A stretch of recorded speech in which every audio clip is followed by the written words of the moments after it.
السلام عليكم ورحمة الله خوتي والسلام على كاع لي supporters تاع l'équipe nationale في جميع أنحاء العالم. Voilà خوتي اليوم إن شاء الله on va commencer par le cas qui est en train d'occuper l'esprit de tous les supporters de l'équipe nationale, qui est le cas de Megni. Il y a énormément d'avis sur ça et il faut respecter tous les avis. Moi de mon côté j'ai décidé de prendre le sujet de Megni sur deux aspects. Le premier c'est l'aspect sportif. Et c'est vrai que sur l'aspect sportif, on savait pertinemment qu'il n'y avait pas énormément de chances de voir Megni jouer la Coupe du Monde sous les couleurs de l'équipe nationale. Et cela est dû à une blessure qui est très compliquée et qu'il est en train de traîner depuis des mois. Il y avait un certain espoir qui est revenu dans l'esprit de tous les supporters de l'équipe nationale. Quand on l'a vu retaper dans le ballon à Crans-Montana, moi aussi j'ai eu cet espoir-là, mais au fond de moi il y avait énormément de questions que j'ai traduite dans ma vidéo Megni et l'acharnement médical, où je suis sorti avec une certaine conclusion, où je me suis dit, oh, j'ai pas franchement envie de voir Megni jouer cette Coupe du Monde. Premièrement parce que j'aime beaucoup ce joueur, et deuxièmement parce que j'avais peur pour la suite de sa carrière, étant donné qu'il était très fragilisé par sa blessure. Donc sur le côté sportif, sur l'aspect sportif, je pense qu'il y a une certaine logique par rapport à cette décision. Maintenant, il y a un deuxième aspect dans le sport. Et j'avais déjà parlé de cet aspect-là dans la vidéo sur le cas de Bouazza, qui est l'aspect humain. Et je pense que actuellement et hier surtout, on a tous réagi par notre côté humain. Parce qu'on a été touché par le fait de voir Megni ne pas participer à la Coupe du Monde après tant d'efforts, que ce soit à l'hôpital Asbetar, que ce soit pendant le stage à Crans-Montana. Et aussi quand on l'a vu sur le Jazeera Sport avec un visage qui était marqué par la déception, là c'est le côté humain qui s'exprime. Là c'est vrai, on a été tous touchés par la déception, par la détresse de Megni.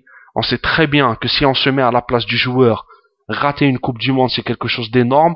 Et on sait aussi, pour ceux qui connaissent un petit peu l'histoire de Megni, que Megni n'a pas eu énormément de chance dans sa carrière à cause des blessures qu'il est en train de traîner. À cause de nombreuses blessures qu'il a pu avoir dans sa carrière. Et voilà, donc ce qu'il y a, c'est que c'est le côté humain qui s'est exprimé, c'est tout à fait normal qu'on soit tous tristes pour Megni, parce que c'est quelqu'un qu'on aime énormément, qui a une personnalité qui est très attachante, et aussi on lui reconnaît tous des qualités footballistiques, il n'y a pas que ça, mais on savait très bien qu'il ne pouvait pas les exprimer à 100% en Afrique du Sud. Donc voilà, donc il y a deux aspects, l'aspect sportif, il y a une certaine logique qui a été respectée, et l'aspect humain, la tristesse des supporters de l'équipe nationale, de voir un joueur qui a fait énormément d'efforts pour revêtir le maillot de l'équipe nationale et pour jouer la Coupe du Monde, de le voir, mesquin, ne pas participer à cette compétition, de voir la déception se traduire dans son visage, et c'est quelque chose qui nous a tous affectés. Donc voilà.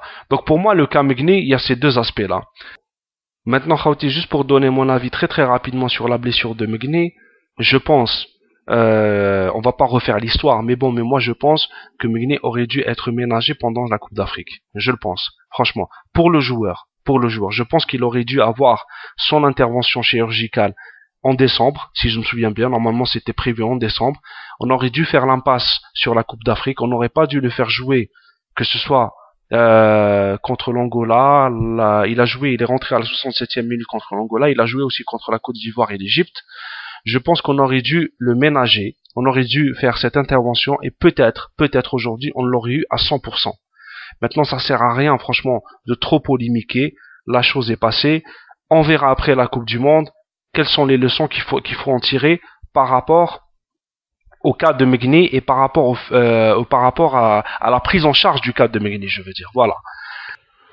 Maintenant, Khawti, je vais revenir sur les deux vidéos que j'ai mis en ligne sur ma chaîne. La première sur Saadane et sa déclaration à la chaîne 3, où il avait dit qu'il allait pas prendre de joueurs de la liste des réservistes pour pallier la défection de Megni. Je pense, franchement, en toute modestie, que c'est quelque chose de tout à fait logique, parce que je pense que Saadane, déjà dans sa tête, savait qu'il ne pouvait pas compter à 100% sur Megni. Et je pense que les calculs étaient déjà faits et que Saadane va compter ou sur Qadir ou sur Boudebous pour épauler Ziani dans la création du jeu au niveau du milieu de terrain. Bien sûr, ça reste qu'un avis personnel. Beaucoup de personnes ont parlé de Amri Chadli et moi je respecte leur choix. Pour ça, il n'y a aucun problème. Il y a aussi d'autres personnes qui ont parlé de Hadj Issa, mais je pense que Hadj Issa est une option qui est complètement à écarter. Je pense, franchement, parce qu'on sait l'avis qu'a Saadane sur les joueurs locaux. Maintenant, moi, de mon côté, s'il y avait un compartiment à renforcer, je pense que ça aurait été l'attaque. J'aurais voulu voir un attaquant racé, un attaquant de pointe racé en équipe nationale.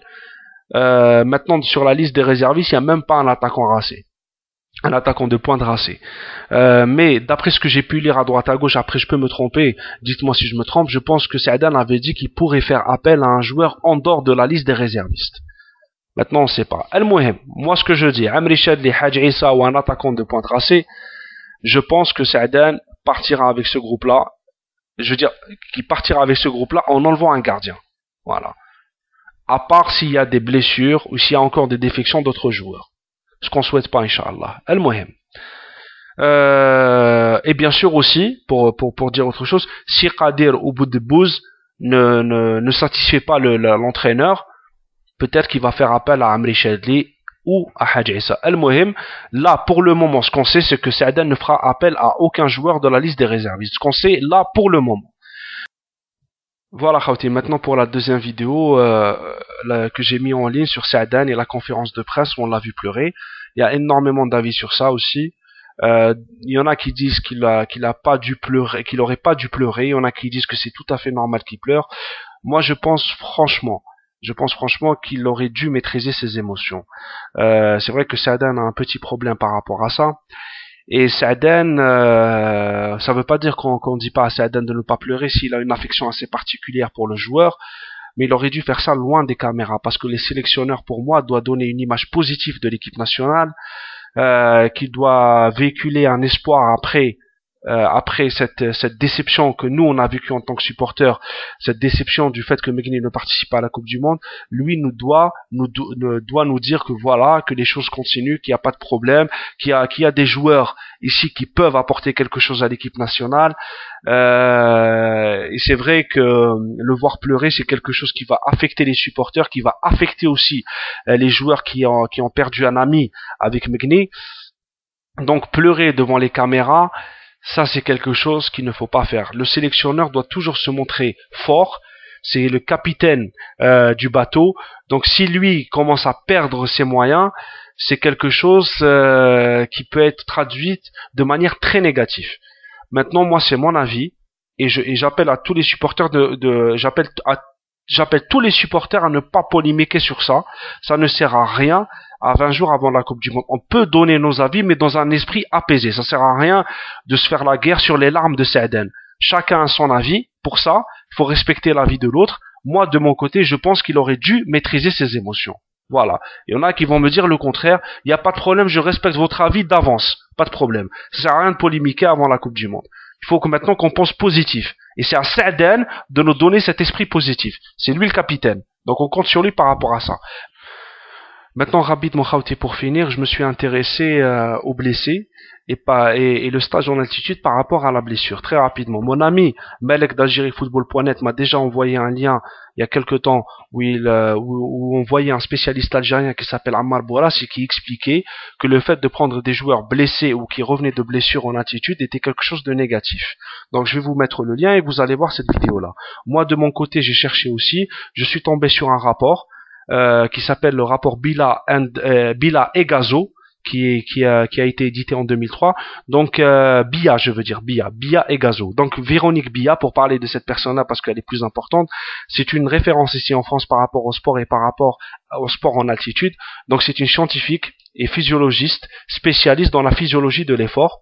Et elle est directrice du laboratoire d'études de la physiologie de l'exercice. Donc elle dit que premièrement pour elle, le fait de faire que 2 semaines de stage, pour elle c'est pas quelque chose qu'en altitude, c'est pas quelque chose qui va apporter énormément à l'équipe. Pour elle, normalement ça doit être 3 semaines de stage plus 1 semaine de récupération, donc 4 semaines en tout.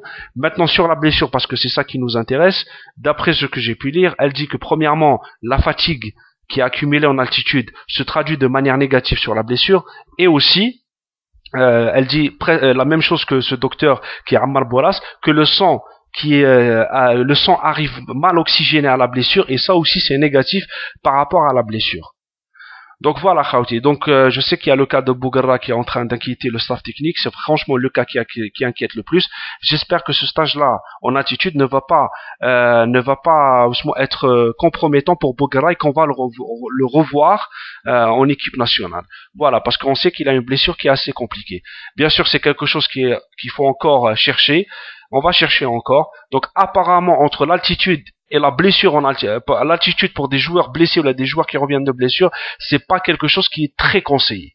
Donc on verra ça, on verra l'évolution. Voilà, Khawti, barakallahu fikum. Prends rétablissement à tous les cadres de l'équipe nationale. Salam alaikum. 1, 2, 3, vive l'Algérie.